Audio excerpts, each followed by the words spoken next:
నిర్మలా సీతారామన్ వరుసగా 8 సార్లు బడ్జెట్ ప్రవేశపెట్టడంతో ఇప్పటికే చరిత్ర సృష్టించారు.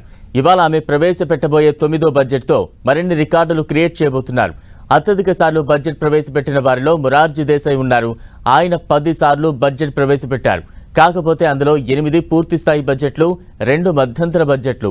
చిదంబరం యూపీఏ ప్రభుత్వ హయాంలో 9 సార్లు బడ్జెట్ను ప్రవేశపెట్టారు. నిర్మలా సీతారామన్ ఈసారి బడ్జెట్ ప్రవేశపెడితే 9 సార్లన్న రికార్డ్ ఆమె పేరుపైకి చేరుతుంది. మాజీ రాష్ట్రపతి ప్రణబ్ ముఖర్జీ ఆర్థిక మంత్రిగా 8 సార్లు బడ్జెట్ ప్రవేశపెట్టారు. దీన్ని నిర్మలమ్మ ఇప్పటికే సమన్ చేశారు. యశ్వంత్ సిన్హా కూడా 8 సార్లు బడ్జెట్ ప్రవేశపెట్టారు.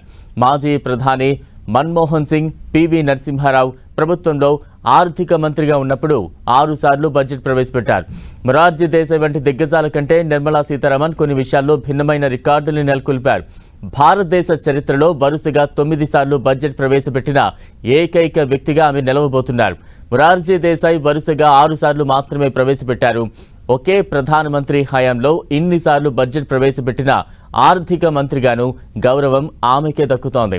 2020లో ఆమె 2 గంటల 40 నిమిషాల పాటు ప్రసంగించి అత్యంత సుదీర్ఘ బడ్జెట్ ప్రసంగం చేసిన మంత్రిగా రికార్డు సృష్టించారు.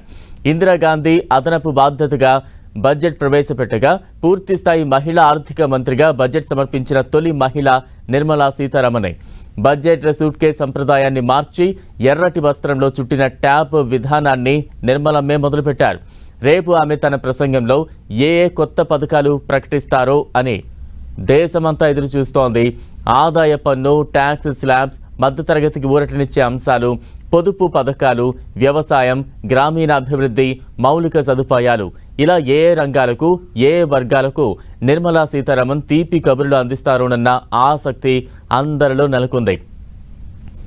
పైగా నిర్మలమ్మ బడ్జెట్ ప్రసంగాలు సుదీర్ఘంగా ఉంటాయి.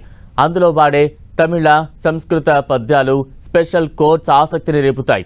మరి ఈసారి ఏ పద్యంతో ఆమె తన ప్రసంగాన్ని మొదలు పెడతారో చూడాలి.